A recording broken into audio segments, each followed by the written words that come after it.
Hi, this is Tristan Eric Katibog, a student from University of Makati, College of Allied and Health Studies.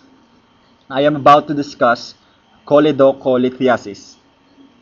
This is what the patient's cystic duct and common bile duct looks like when the patient is suffering from choledocholithiasis.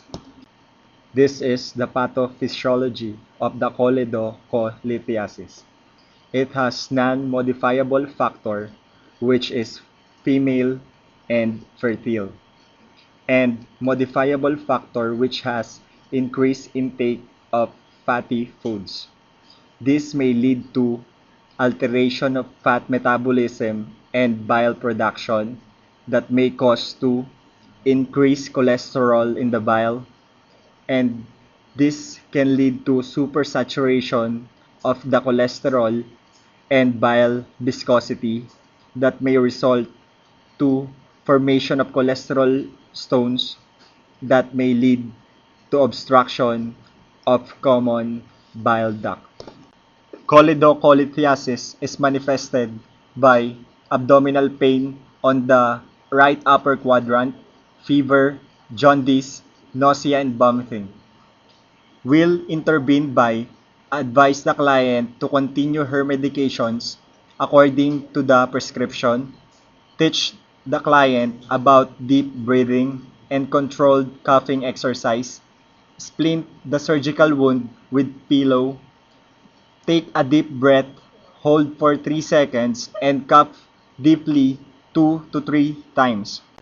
Encourage bed exercise, encourage the client to increase protein intake, low salt and low fat diet for 2 to 3 months. These are the laboratories and diagnostics that will be done: abdominal CT scan, abdominal ultrasound, endoscope retrograde cholangiography or ERCP, endoscopic ultrasound, magnetic resonance cholangiopancreatography or MRCP, percutaneous transhepatic cholangiogram or PTCA. Then your doctor may order the following blood test: bilirubin, liver function test, and pancreatic enzymes. And this will be the treatment: surgery to remove the gallbladder and stones, ERCP, and a procedure called a sphincterotomy, which makes a surgical cut into the muscle in the common bile duct.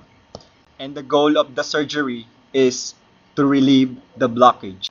And this is the overview of my concept map about the choledocholithiasis. And this will be the end of my presentation.